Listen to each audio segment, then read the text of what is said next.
Mereka mengatakan adalah anti jamur patogen. Ya, jadi fungsi utama dari trichoderma ini adalah anti dari jamur patogen. Jadi dia nanti akan bisa menyerang seluruh jamur-jamur patogen yang ada di sekitar kita ini. Nanti termasuk jamur yang namanya Fusarium. Jadi Fusarium itu adalah jamur yang melekat di akar, dia itu akan buat akar itu busuk, Pak. Oh, merusak penanaman. Iya, berarti kalau udah kena itu biasanya udah wassalam tuh bagi petani. Dan mungkin itu aja kalau sana sudah terserang itu Fusarium itu biasanya petani sudah gali tanah itu atau membakar ini. Oh, dicabut. Iya, cabut, enggak apa lagi. Nah, salah satu antisipasinya adalah gunakan trichoderma ini.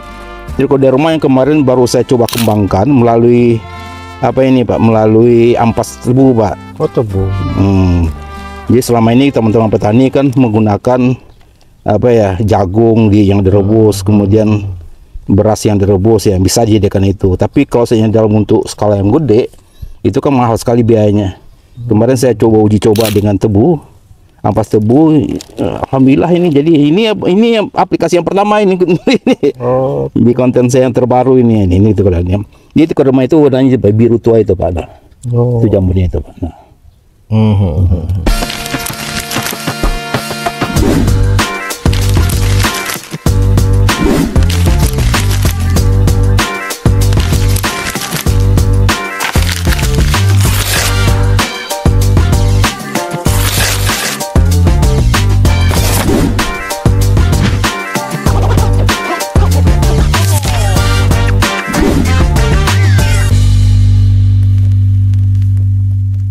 Assalamualaikum warahmatullahi wabarakatuh, sahabat petani dan sahabat-sahabat milenial dimanapun Anda berada. Saya masih berada di kebun durian Pak Doni ini, Pak Doni Budiman. Nah, bersama saya udah ada Pak Doni. Nah, saya tadi melihat ini ada durian yang sudah kayaknya udah mau merangkas. Gimana ini? Ini gimana cerita durian ini, Pak Doni dulu? Ini dulu pernah berbuah atau gimana? Ini setahun lalu sudah belajar berbuah nih, Pak nih. Nah, nggak tahu kenapa kok tahun ini dia kayaknya ngambek nih. Entah dari adanya hama atau memang dia kemarin kan sempat banyak air di sini, Pak. Terus saya lembab ya. Lembab ya. Entah itu dari jamur. Dan saya juga makanya saya juga bingung nih. Yang sana bagus tuh. Kemarin juga buahnya itu bawor tuh. Oh, ini bawarnya udah buah ya kemarin ya? Bawor buah itu situ. Nah, yang ini juga udah berbunga, terus rontok. Iya. Tahun ini jadi begini, maka tuh itu saya pengen tahu treatment apa yang pas buat sini gitu loh. Oke, baiklah sahabat tani, kita udah dengar ya. Ini tanamannya dulu sehat, ya. Udah hampir dulu berbuah ya, bawahnya. Ya, sudah berbuah, sudah berbunga, berbunga. Tapi sekarang sudah dalam kondisinya seperti ini ya. Nah, kita coba akan treatment dulu ya, untuk menghadapi tanaman-tanaman yang seperti ini ya. Jadi mudah-mudahan kita berhasil nanti dengan pola KP2M kita. Nah, kalau saya kita menghadapi tanaman yang seperti ini, jadi besar kemungkinan ya, mungkin akarnya sudah ada terserang jamur patogen kemungkinannya. Jadi mungkinnya kita akan juga membenahi dulu akarnya dulu, Pak Doni, ini kondisinya. Perbaikan akar ya. Perbaikan akar dulu. Jadi kalau seandainya nanti jamurnya itu penyebab patogennya itu sudah menyerang di sini, ya kita ya susah. Artinya pupuk apapun yang kita berikan di atas tidak akan tidak akan ngefek, Pak. Berarti bawah itu dibenahin ya. Bawah benar-benar. Itu satu. Nah, satu lagi yang juga harus kita benahi lagi adalah tanahnya ini, Pak Doni. Jadi kita nggak tahu ini, kita nggak bawa tadi pH ya sama itu ya. Nah, tanahnya takutnya kita sudah mulai asam, atau mungkin pH-nya pun sudah mulai sudah tidak stabil, maka kita harus tangani dulu ini tanahnya ini, yaitu dengan menggunakan asam umat namanya. Asam umat. Ya, jadi itu dikenal oleh kawan-kawan petani itu dengan pemenah tanah. Jadi artinya pemenah tanah itu adalah di bahan organik kompleks.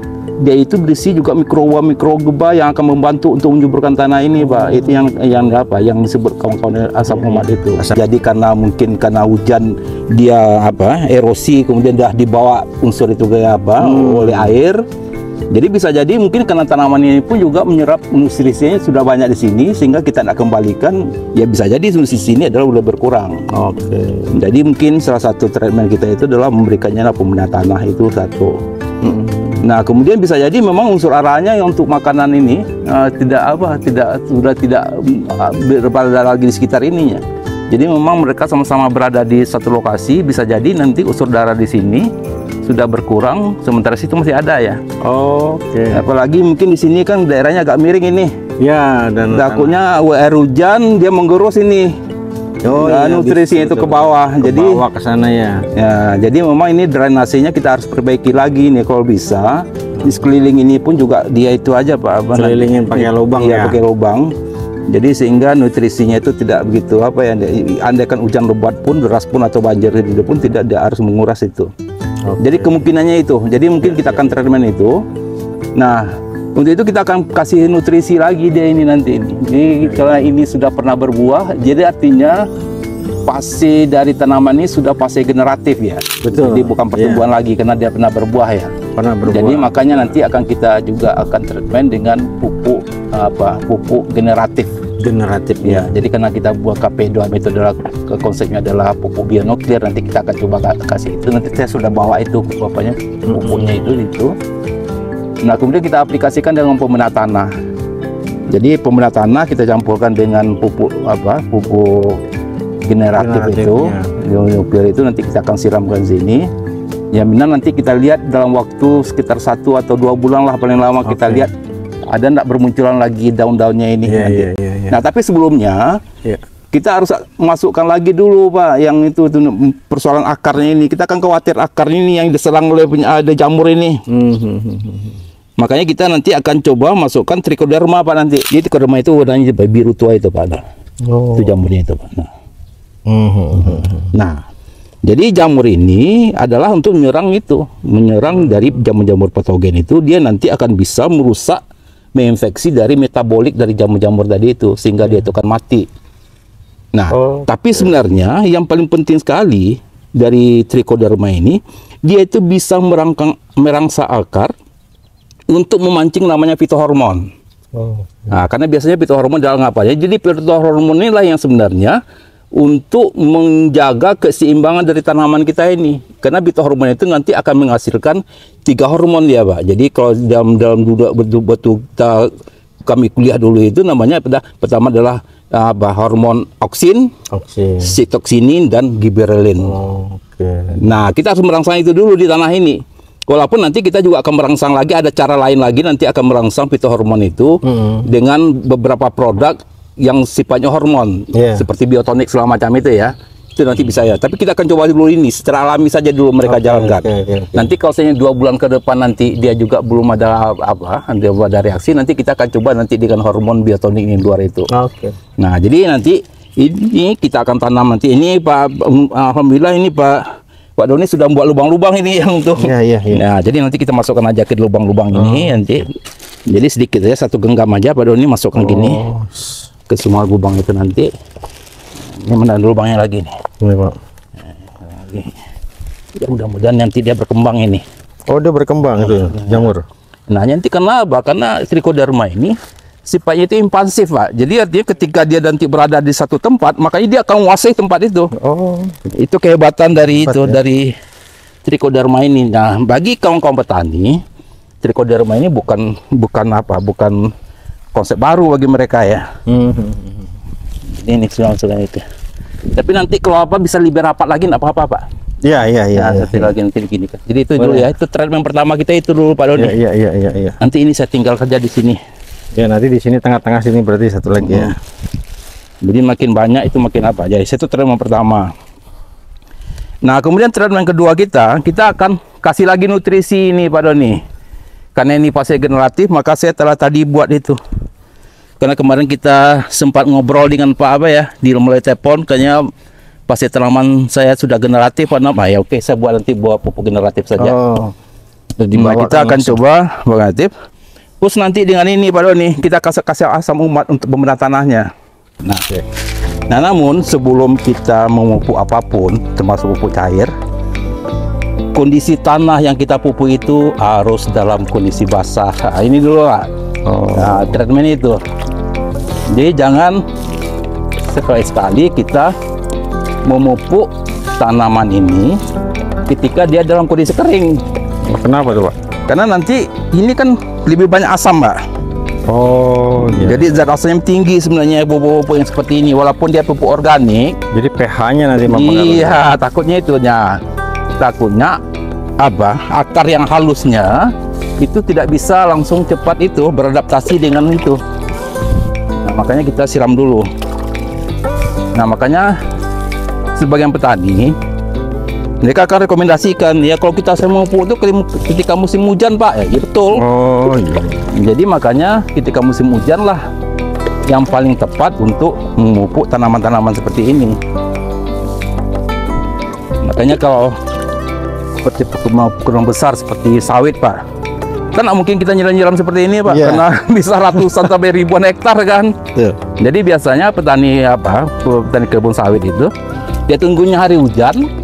Setelah nanti lahannya itu basah, baru dipupuk. Baru dipupuk. Nah, ini ada 10 ya.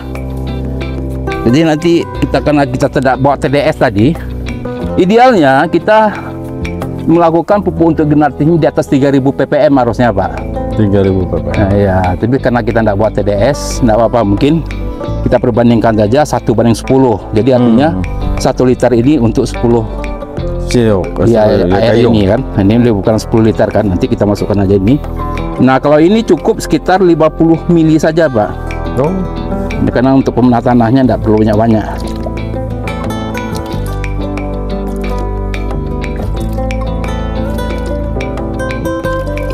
Segitulah.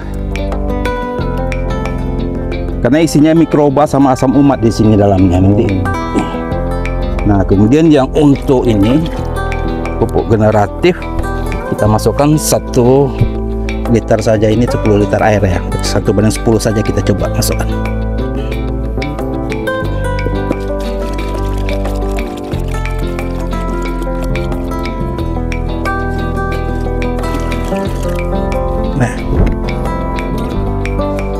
Nah, jadi idealnya pemupukan ini rata-rata kalau ini sudah di atas 3 tahun ya, minimal ini di atas 5 liter per sekali 3 bulan atau 4 bulan kita siramkan. Skala 3 bulan ya? Iya, sekali 3 bulan.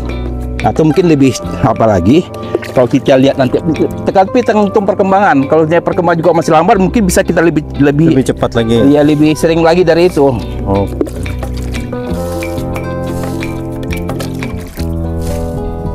Kita siram ini. Nah, jadi perlakuan untuk pemupukan ini sebenarnya ada 2 treatment, Mbak. Yang pertama adalah dengan kocor seperti ini. Ya. Tapi satu lagi adalah dengan cara spray. Spray ya. Jadi spray itu kita semprotkan melalui hand dryer itu ya, dryer. Dengan kalau dapat dengan mengembun. Jadi ke daun, kalau bisa semampu mungkin lah kita usahakan ke daun karena dia tinggi juga ya. Harus diingat kalau kita untuk spray diusahakan sebelum jam 7 atau jam 8 pagi. Oh. Kenapa? Karena tostomatanya itu baru terbuka itu jam segitu. Ya. Jadi kalau sejam segini ya kita sudah kehilangan momen. Ya. Jadi nanti mungkin besok pagi atau apa? Ya, besok pagi nanti. Nah, juga nanti yang ini saja dispraykan. Nah, tapi cuma untuk spray dosisnya itu lebih sedikit dari ini, Pak. Oh, dikecilkan. Iya, dikecilkan. Kita takutnya daunnya terbakar. Jadi kalau untuk spray cukup setengah liter lah ya. Setengah liter atau 1/4 aja ada di apa. Iya. Nah, tapi spray itu pagi atau sore sekalian. Oh, sore justru. Nah, sore juga bisa. Buat besok pagi dia buka udah siap nih. Iya. Terima ya. Itulah, kita disiramkan seperti ini. Jadi nanti treatment pertama itu. Nah, jadi tadi saya katakan saya jelaskan trichoderma ini memang harus sering kita lakukan, Mbak. Artinya sakit atau tidak sakitnya tanaman kita tetap juga harus kita lakukan. Nanti kita akan coba belajar sama-sama lah cara mengembangkan ini, Pak, trichoderma ini. Boleh. Nah, nanti ini kan dari bahan limbah ini yang kita buat prosesnya. Nah, kenapa? Karena tugas dari trichoderma ini bukan hanya untuk menyerang jamur patogen, tapi dia juga akan merangsang namanya fitohormon tadi itu. Iya. Jadi dengan terangsang fitohormon secara otomatis tanaman kita ini sudah ada hormon untuk pertumbuhan dan pengembangan itu. Iya. Nah, jadi intinya adalah itu. Jadi menurut saya bahwa untuk tanaman apapun penggunaan trichoderma ini menjadi sangat wajib untuk kita lakukan secara berkala. minimal sekali 2 bulan 3 bulan tetap kita harus masukkan trichoderma ini. Ini bikinnya nanti kita bikin nih Pak nih, bagus nih dari tebu ini. Ya ini saya kembangkan dari tebu kemarin itu. Karena nah jadi nanti kalau seandainya nanti ke depan di situ nggak nutup kalau kita sudah buka ini edukasi di sini, nanti sama yang kayak gini kita ajarkan ke teman-teman Pak. Oke. Nah yang kayak gini yang kecil-kecilan seperti ini ya. Alhamdulillah.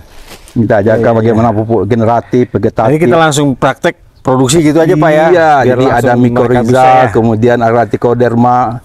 Nah satu lagi ada namanya metarhizium, itu adalah untuk membunuh hama. Termasuk adalah untuk apa yang ulat-ulat di bawah ini. Itu nanti ada lagi jamurnya nanti yang khusus. Itu kita bisa kembangkan dengan cara sederhana saja. Siap. Oke, nah, mungkin itu. Jadi besok mungkin saya minta tolong dengan apa? Semprot ya. Disemprot ya pagi di spray. Pakai itu ya kurang lebih ya. Itu satu lagi yang juga untuk tanaman ini Pak, agar nutrisinya jangan terlalu banyak mubazir ya. Dan susu yang seperti ini kan tidak perlu nih Pak. Oke. Nah ini kok dapat dibuang saja Pak, karena ini tidak ada guna. Iya. Nah jadi andaikan pun juga dia nanti akan gede, juga tidak ada gunanya lagi. Kenapa? Karena dia akan terhalang oleh matahari Pak. Oke. Kalau dia terhalang matahari, makanya dia akan terjadi fotosintesis. Itu yang di pruning yang itu ya. Yang kayak ginian. Nah kemudian yang cabang-cabang yang sebenarnya ke Bapak anggap tidak akan menjadikan dia buah, ya udah dibuang saja. Yang kecil-kecil. Yang bebeknya itu ya seperti ini kok banyak sekali itu kan. Iya. Jadi kan selama ini kan Pak Doni kan udah punya pengalaman itu mana yang dahannya akan berbuah, mana yang tidak itu kan. Iya. Yang tidak berbuah itu udah dibuang saja. Buang aja ya. Jadi nutrisi dia hanya sekitar yang memang yang disiap dibuahin. Iya. Nah, jadi memang kalau durian ini kan raja buah Pak. Memang dia agak manja memang. Ya, dia harus diperhatikan Mbak. Itu namanya raja kan. Ya raja. Jadi seperti itu Pak Doni. Siap. Ya mudah-mudahan lah nanti ke depan kita sama-sama belajar. Ini saya juga mau belajar. Ini saya juga belum apa ya. Iya. Mungkin dari sini kita nanti akan buatkan SOP khusus ya untuk tanaman durian dengan pola KP2. Oke ya Pak Doni ya, mungkin itu ya dulu ya. Terima kasih Pak Nurprijal. Mungkin ke depan kita sama-sama belajar sama-sama lagi, diskusi sama-sama lagi. Dan kita juga undang itu kawan-kawan kita yang ada di Sejabotabek atau di yang siapa yang berminat kemari ya untuk sama-sama belajar ya. Oke. Jadi kita sama-sama berbagi ilmu yang terkait dengan durian. Oke, terima kasih banyak Pak Doni. Oke, sama-sama. Ya mudah-mudahan kita berhasil ya. Kita lihat nanti. Oke ya, demikian sahabat semua ya, sama petani semua ya. Nanti tadi aplikasi dari pupuk kita generatif, kemudian pemerat tanah sama trichoderma kita yang kita aplikasikan ke tanaman kita. Kita tunggu nanti perkembangan itu ya. Mudah-mudahan kita lihat hasilnya.